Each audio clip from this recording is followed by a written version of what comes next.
Hey there guys, Darryl Griffiths here for Jump Cut Online once again. I hope you've all been doing well this week. The latest video review from Glasgow Film Festival for you now.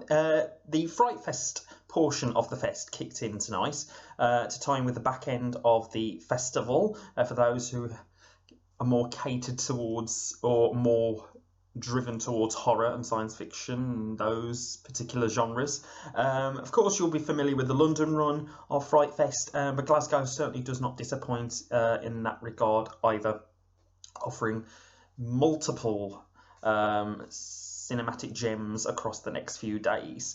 Tonight's film for me was Synchronic, the latest film from directors Aaron Moorhead and Justin Benson. They previously gave us The Endless, which I revisited a few days ago, which is on Netflix. I highly recommend giving it a shot. They have a real knack for toying with time in various ways, and this particular film does not disappoint in that regard either. It stars Jamie Dornan and Anthony Mackie, quite the step up, which I've happily admitted, particularly in the Q&A. It's quite the jump in terms of calibre of actor or familiarity of actor. They play paramedics rooted in the wonderful city of New Orleans. Dornan plays Dennis and Anthony Mackie is Steve. Steve is meandering through life, really, although he has this real bromance with Dornan's Dennis even, sorry. He just doesn't seem very settled in his life. He's sort of jumping from one night stands and drinking a lot.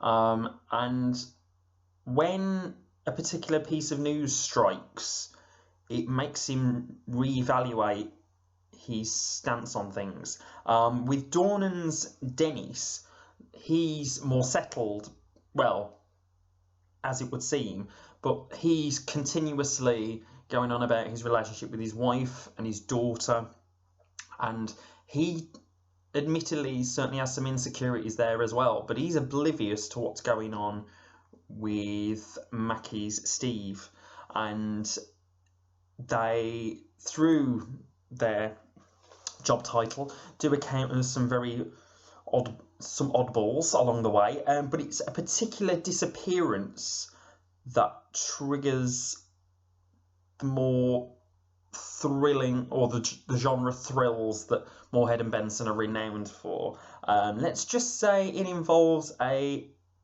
drug that allows you to time travel, or gives off the illusion of time travel. And that's all I'm going to say, because I think Synchronic's one of those films, a classic case, that the less you know really going in, I think the more you'll garner from it.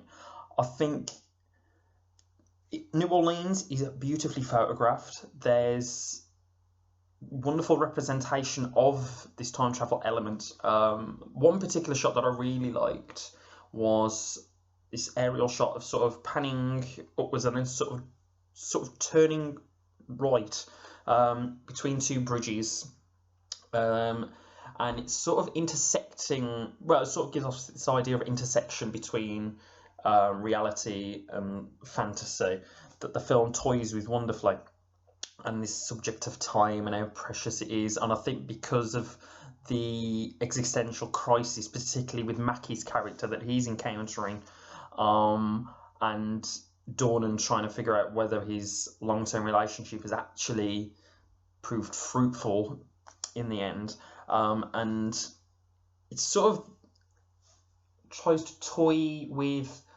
this whole idea of what's more important, and trying to bring some real perspective and clarity on things that the film deals with really, really well. I think these films can so easily become supremely silly, and if you haven't got the right type of actor to carry or emotionally carry it and do the heavy lifting, you end up just laughing at them and the premise. And luckily, in this case, I was surprisingly moved by it in parts. There's real poignancy to be found, and I think a lot of it particularly lies in Anthony Mackie, who just commits to this role superbly as Steve, and the visual trickery that goes on in trying and how he time hops, the visual effects of it. I mean, of course, he's renowned for his Marvel offerings as well.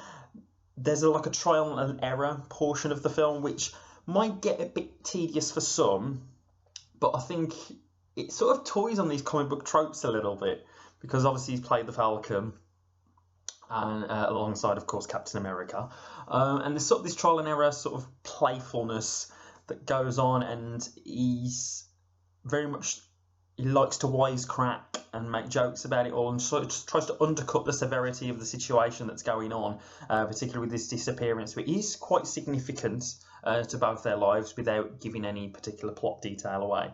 But I think Mackie's character just carries it so well, where he could so easily just tail off and you completely lose interest, but you're really invested in his character, and Dornan's a great foil for him. He's sort of the straight role, so to speak. He's, gives real gruff paramedic, and obviously goes drinking along with Mackie, and the way he sort of can't seem to connect with his daughter in any way, he finds quite a burden on his shoulders.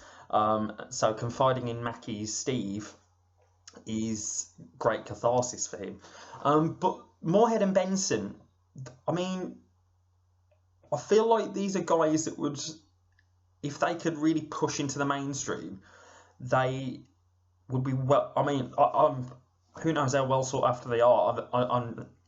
Only they can elaborate on that. But I think they would have their ideas diluted to a degree, and I think working in such a tight budget, because particularly as I say, the visual effects of it, because it's sort of, I don't want to indulge too much, but the way it represents these particular time periods, considering the budget they must have had, which I'm assuming wasn't great in comparison to, say, like a big budget, summer tentpole, they are so well realised and immersive, along with the characters who inhabit them, and I really hope that they take off beyond this, because they clearly can draw some terrific talent at its heart of it, and they play their roles just brilliantly here.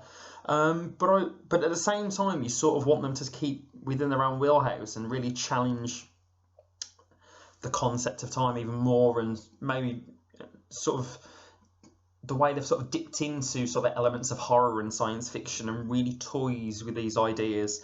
And this genre hybrid is thrilling, it's supremely entertaining, there's surprising fun moments between Dornan and Mackie, but ultimately it's the emotional pull that it has that really caught me off guard. And I don't believe it's out till later in the year. I think it's September, which is such a ridiculous wait, but that's the classic case with UK distribution at the moment.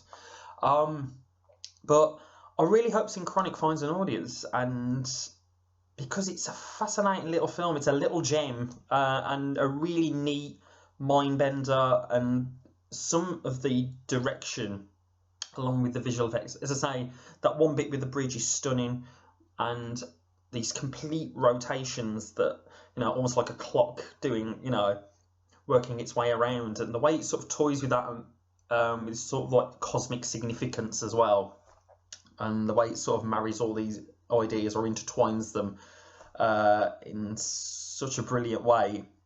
Synchronic is a little gem. I really hope that people go out and go and check it out even. I'm stuttering now, sorry guys. But Dornan and Mackie commit to it, and it is all the better for it when such high concepts like this could easily fall apart at the slightest bit that's out of line, whether it's tone, whether it's performance. But this is a terrific film, I have to say, so congrats Aaron Moorhead and Justin Benson. That is a wrap on my review of Synchronic. Hope I haven't stuttered too much. It is a late one here, so trying to mould every little opinion I have it together. Can be a bit tricky sometimes.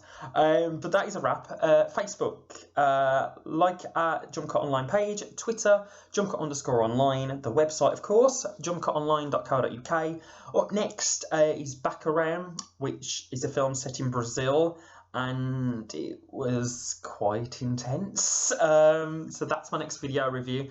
But for now, I've been Daryl Griffiths, and I'll see you later, guys. Take care, and bye-bye for now.